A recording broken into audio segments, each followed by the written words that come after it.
ಆತ್ಮೀಯರೇ, ಕೆಲವರ ದರ್ಶನ, ಭೇಟಿ, ಸ್ನೇಹ ಎಲ್ಲ ವಿಧಿಲಿಖಿತ ಎನ್ನುತ್ತಾರೆ. ಇರಬಹುದು. ಇಲ್ಲದಿರೆ ಕೆಲವರನ್ನು ನೋಡಿದಾಗ ಮುಖ ಅರಳುವುದು, ಮುಗುಳ್ನಗುವುದು, ಹರ್ಷಗೊಳ್ಳುವುದು ಎಲ್ಲ ವಿಚಿತ್ರ. ಆ ದರ್ಶನ, ಭೇಟಿ ನಮ್ಮ ಜೀವನ ಶೈಲಿ ಬದಲಿಸುವುದಂತೂ ನಿಜ. ಪ್ರತಿಯೊಬ್ಬರ ಜೀವನದಲ್ಲೂ ಈ ಚಮತ್ಕಾರ ನಡೆಯುತ್ತದೆ. ಅದನ್ನೇ ಅವರವರ ಭಾಗ್ಯ ಎನ್ನುವುದು. ಈಗ ನನ್ನ ಈ ಶಾಯರಿ ಕೇಳಿ. ಶೀರ್ಷಿಕೆ ಭಾಗ್ಯ. ನನ್ನ ಬದಲಿಸಿದವರಿಗೆ ನೇರವಾಗಿ ತಿಳಿಸುತ್ತಿದ್ದೇನೆ. ನೀವು ತಿಳಿಸಲು ಪ್ರಯತ್ನಿಸಿ. ಕೇಳಿ. ಭಾಗ್ಯ. ತಿರುಗಿತ್ತು ನಿಮ್ಮ ಮುಖ ನನ್ನತ್ತ, ಅದೇ ನನ್ನ ಭಾಗ್ಯ.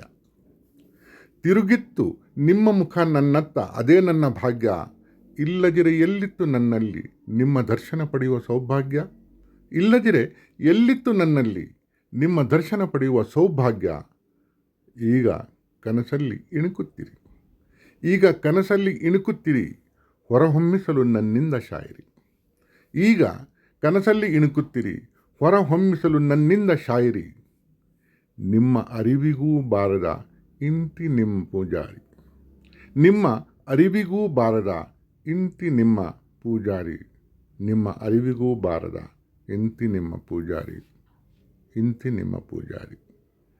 ಮುಗ್ಧ ಬೇಕ್. ಕೇಳಿದ್ದಕ್ಕೆ ಧನ್ಯವಾದ.